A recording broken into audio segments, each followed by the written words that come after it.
اسی طرح امام اہل سنت رحمہ اللہ کے والد ماجد کا حوالہ پیش کیا جواہر البیان، یہاں پر بھی وہابی موصوف نے جتنی عبارتیں پیش کی حضرت مولانا مفتی نقی علی خان صاحب رحمۃ اللہ تعالی علیہ کی، کسی عبارت میں بھی یہ بات نہیں ہے کہ رسول اللہ صلی اللہ علیہ وآلہ وسلم کی طرف متوجہ ہونا یا رسول اللہ صلی اللہ علیہ وآلہ وسلم کی جانب خیال کرنا، خیال کو لگا دینا یا ڈوب جانا بقول وہابی دیوبندی اسماعیلی نجیب احمدی کے، کسی بھی عبارت میں یہ بات موجود نہیں ہے کہ وہ بیل اور گدھے کی صورت میں مستغرق ہونے سے برا ہے۔ تو یہ شاہ اسماعیل دہلوی کے جواب میں، اس کے دفاع میں یہ عبارتیں پیش ہی نہیں کی جا سکتی۔ یہاں پر بھی حضرت مولانا نقی علی خان صاحب رحمۃ اللہ تعالی علیہ کا چونکہ اس وہابی نجیب عمر نے یہ عقیدہ بیان کیا ہے تو یہ اس نے 2 نمبری کی ہے۔ حضرت مولانا مفتی نقی علی خان صاحب رحمۃ اللہ تعالی علیہ یہ تمام عبارتیں نفس اور شیطانی وسوسے اور خواہشات کے متعلق لکھ رہے ہیں۔ باقی رہے گی رسول اللہ صلی اللہ علیہ وآلہ وسلم کی بات، صفحہ نمبر 73 کے اوپر جواہر البیان فی اسرار الارکان، حضرت مولانا مفتی نقی علی خان صاحب رحمۃ اللہ تعالی علیہ یہ عقیدہ اپنا بیان کرتے ہیں کہ سب تعظیمیں اور نمازیں اللہ ہی کے لیے ہیں، جس کا فضل و کرم ذرہ بمقدار کو خورشید پر انوار بناتا ہے۔ یہ سارا لکھتے لکھتے کہ عرش سلطانی کی دہنی جانب نظر آیا کہ گویا وزیر اعظم و دستور محترم با ہزاران جاہ و جلال کرسی عز و اقبال پر جلوہ فروز ہے، لہٰذا ادھر متوجہ ہو کر عرض کرتا ہے السلام علیکہ ایہا النبی ورحمۃ اللہ وبرکاتہ۔ یہ مولانا مفتی نقی علی خان صاحب رحمۃ اللہ تعالی علیہ جو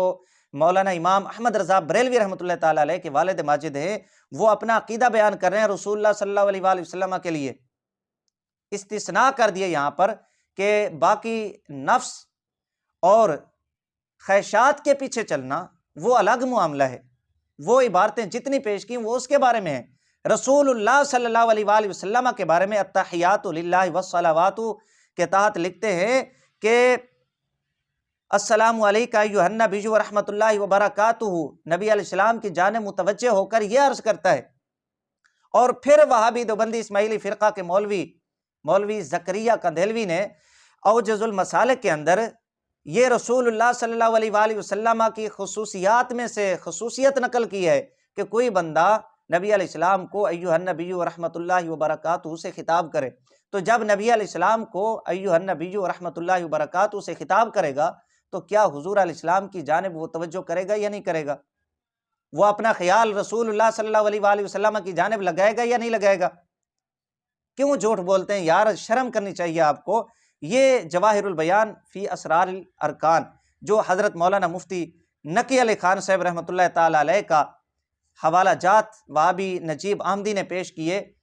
ان تمام کا جواب ہے۔ یہ جھوٹ بولا حضرت مولانا مفتی نقی علی خان صاحب رحمۃ اللہ تعالی علیہ، کوئی بھی سنی عالم رسول اللہ صلی اللہ علیہ وآلہ وسلم کے خیال کو نماز میں برا نہیں کہتا، جبکہ اسماعیل دہلوی نے گدھے اور بیل کے صورت میں خیال میں مستغرق ہونے سے رسول اللہ صلی اللہ علیہ وآلہ وسلم کی جانب خیال لگا دینے کو صرف امت کو بدتر لکھا ہے۔ یہ ہے اصل میں گستاخی، اور یہ شاہ اسماعیل دہلوی کی گستاخی کو سنی علماء کے کھاتے میں ڈال رہے ہیں اور باطل قسم کی تعویلیں کر رہے ہیں۔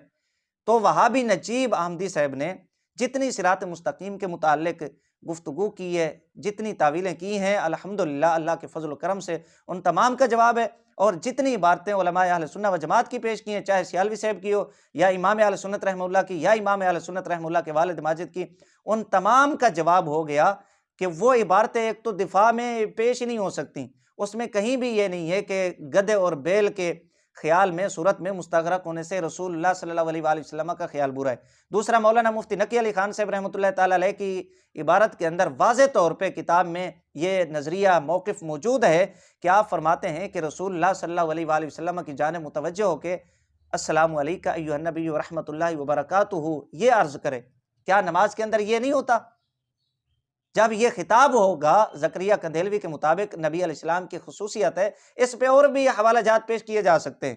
صرف ایک حوالہ سر دست یہاں پر میں نے عرض کیا ہے، تو کیا حضور علیہ السلام کی جانب خیال نہیں جائے گا؟